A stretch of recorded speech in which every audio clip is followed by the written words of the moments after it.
Okay, well, I think we are all here. Good afternoon, everyone, and welcome to AIAS and to Metric Culture Conference.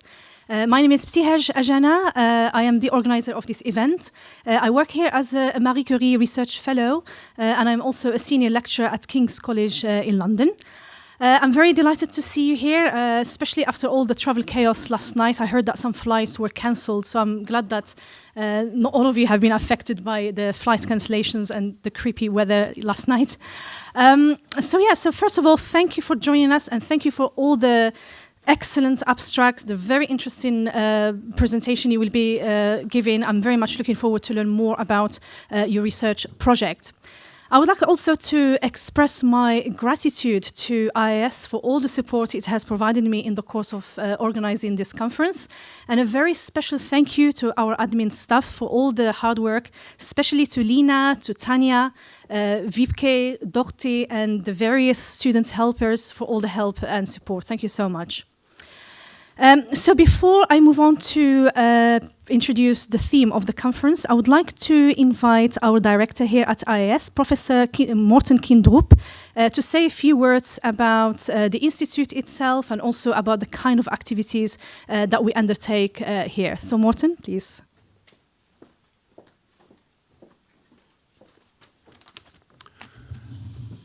Thank you, Btihaj. It's my pleasure to welcome you here to AIAS, Aarhus Institute for Advanced Studies, to this conference, Metric Culture, the Quantified Self and Beyond. I just want to say a very few words about our institute here. We opened 4 years ago, and we have now full house. That means around 35 fellows at any given moment from about 20 different nationalities, and more or less 50-50 female and male researchers, and more or less 50-50 researchers from natural and health sciences on the one hand, and humanities and social sciences on the other. This distribution is not attained by decision, but by result of an open selection process. This institute was initiated by Aarhus University, and it is, of course, formally part of Aarhus University, but it is completely outside the faculty structure, and academically it is fully autonomous. Our ambition has been, and is, to build this institute as a genuine institute for advanced study. In the spirit of, as you may know, originally Princeton, Stanford, Wissenschaftskollegien Berlin, SCAS Uppsala, NIAS, and some others. This means, in short, that all fellows here are selected individually through open calls, and open like in open, not open like in, fake open, but open.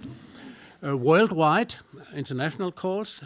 Everyone goes through a triple blind peer review, and the final selection is made by an independent international selection board. That means that we only admit the best.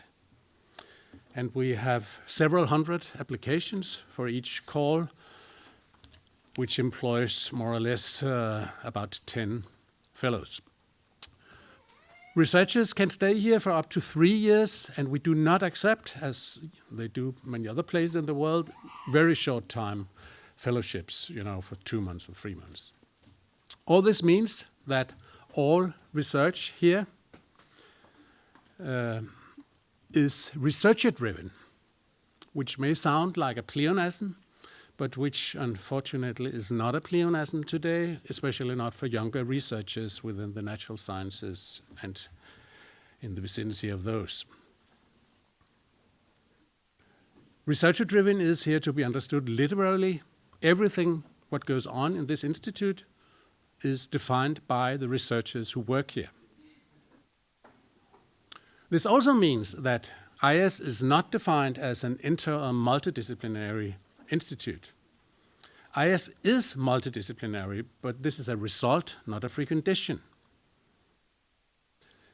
An institute like this creates the possibility for a cross-disciplinary exchange or meeting, which may or may not result in multidisciplinarity. Okay, part of the work the fellows are doing here is arranging conferences, workshops, etc., like this one. This one was initiated and arranged by Btihaj Ajana, and I would like to take this opportunity to thank Btihaj for her work. We all know, at least many of us here, knows what it takes to arrange a conference like this one in this format. So thank you, Btihaj. I'm not going to take more of your time. You can read more about AIAS in the program, in our website, in the booklets you can see everywhere. I wish you the best of luck with this conference. I hope it will be an inspiring and rewarding experience to each and every one of you. And I hope, of course, you will find it nice to be here. So nice that you will even wish to come back at some time. But let's see. Calls are open, as I said. So welcome to all of you.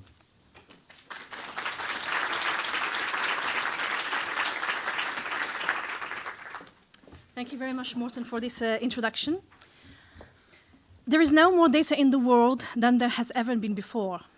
According to IBM, 90% of the existing data at the moment has been created in the last 2 years alone, at 2.5 quintillion bytes of data a day.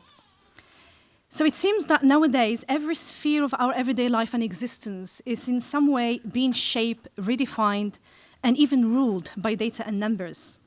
Friendships, identities, communities, and social interactions are increasingly being perceived in quantitative terms, framed and ranked within a reputation economy. Health, well-being, and happiness are now being measured and assessed through a plethora of quantifying tools. Performance and productivity at the workplace are also being measured and monitored through various software and tracking devices. In fact, even the spheres of play and intimacy have been penetrated by this mentality of measurement and quantification, and the list goes on. So there is no doubt that we are living in what I call a metric culture, a term which indicates at once a growing cultural interest in numbers, as well as a culture that is increasingly shaped and populated with numbers, as the sociologist David Beer also argues.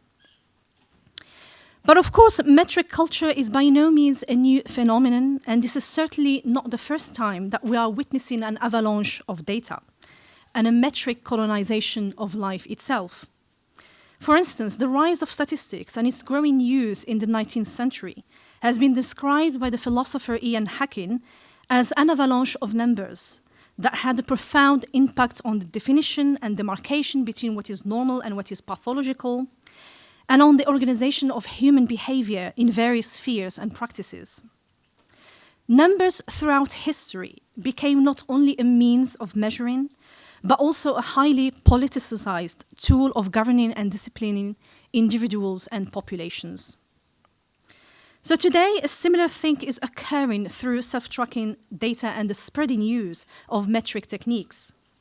New ontologies, new metaphors, and new ways of seeing the body and the self are emerging, and in ways that are undoubtedly reconfiguring the relationship between individuals and their bodies, between citizens and institutions, between the biological and the social.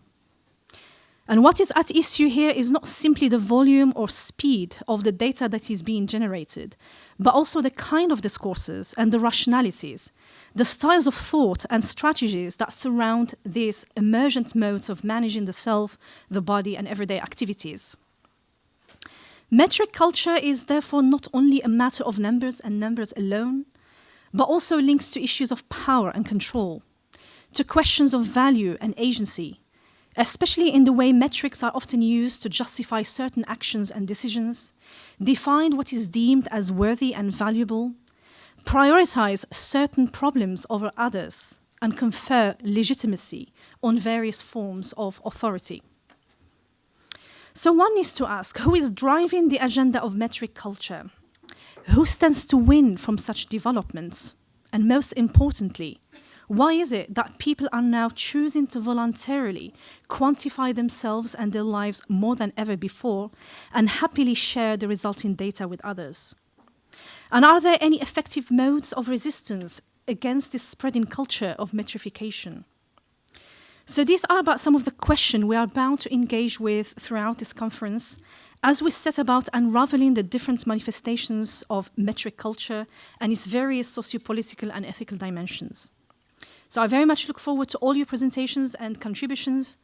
And it is my pleasure to kick off our discussion with a keynote address by an internationally renowned scholar, Deborah Lipton, who is Centenary Research Professor in the News and Media Research Centre at the University of Canberra in Australia.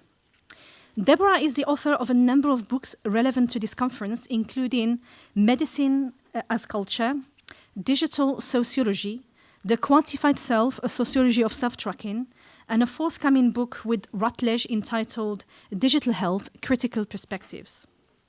In this opening keynote, Deborah will be drawing on various examples to examine how people make sense and give meaning to their quantified data, and how this data contribute to concepts and practices of selfhood, embodiment, and social relations. So without further ado, I would like to invite Deborah to the stage. Thank you.